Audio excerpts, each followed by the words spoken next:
नमस्कार। आज हम सुनेंगे बछड़े को जान से मारा। दोपहर का समय था। प्रखर धूप, कला मई का महीना होने की वजह से धूप आग बरसा रही थी। इस हालत में विक्टू बाबा इधर उधर घूम रहे थे, मानो उन्हें धूप से कोई लेना देना नहीं था। घूमते घूमते वह खेत में घुस पड़े। वह खेत गांव के नजदीक गांव को लगकर ही था और खेत का मालिक टाकलघाट निवासी गोपाल राव राउत नाम के व्यक्ति का था। उस खेत को गंजी नाम से पहचानते थे। वह खेत बाड़ी के साथ गाय भैंसों का भी पालन करते थे। खेत में ही गाय भैंसों को रहने के लिए एक झोपड़ा बनवाया था और उस झोपड़े को घेर के कांटों भरी टहनियों का कूप भी डलवाया था ताकि कोई जानवर वहां पर घुस न सके। सवेरे सवेरे वो अपने गाय भैंसों को चराने के लिए छोड़ देते थे और बछड़े छोटे होने की वजह से उन्हें बांध देते थे। उसके बाद खाना खाने वह घर चले जाते। कुछ समय आराम करके वो बाद में खेत पर पहुंच जाते। धूप काल होने से खेत में कुछ भी फसल नहीं थी, इसलिए पूरा खेत खाली पड़ा था। घूमते हुए बाबा गोपाल राव के खेत में घुस पड़े। इधर उधर घूमने के बाद झोपड़े में घुस पड़े। वहां उन्हें गाय का एक बिल्कुल छोटा सा बछड़ा दिखाई दिया। उसे देख वह हंसने लगे। उन्होंने आजू बाजू में नजर दौड़ाई और उन्होंने एक लकड़ी का डंडा दिखाई दिया। उस डंडे से वह बछड़े को मारने लगे। बछड़ा छोटा होने से तुरंत मर गया। यह सब होते ही विक्टू बाबा जोर जोर से चिल्लाने लगे कि मैंने बछड़े को मार डाला। यह कहकर जोर जोर से चीखते चिल्लाने अपने घर चले गए। बछड़े की बात गोपाल राव तक पहुंच गई। उसे शक हुआ कि अपना बछड़ा तो नहीं है कहीं। यह देखने वह खेत में तुरंत पहुंच गए। देखते तो उनका बछड़ा सही में मरा पड़ा था। इससे वह बहुत आग बबूला हो गए। गोपाल राव गुस्सा होकर जानबाजी के घर पहुंच गए। उन्होंने मन में सोचा था कि मैं विक्टो को इतनी बड़ी सजा दूंगा कि उसने कभी सोचा ही ना होगा।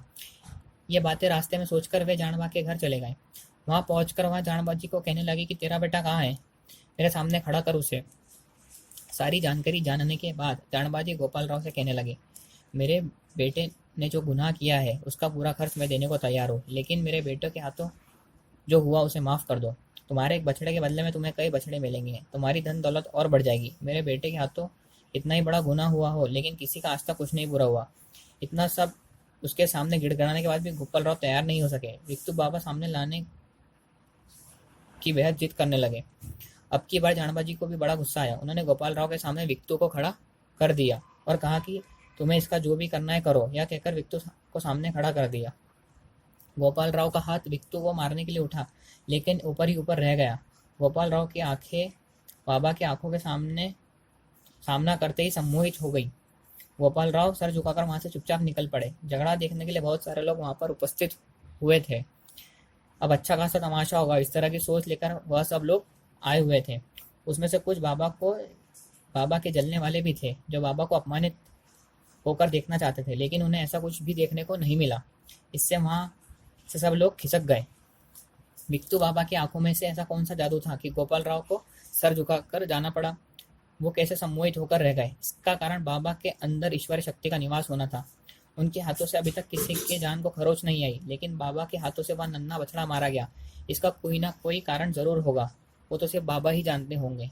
बछड़े का प्रारब्ध क्या था वो तो बाबा को ही मालूम होगा। उनकी और बछड़े की कौन सी जन्म की दुश्मनी थी जो बाबा के हाथों निकल गई, यह सब उनके सिवा कोई नहीं जान सकते।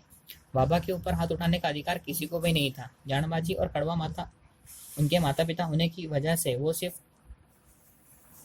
अधिकार उन्हीं के ही थे।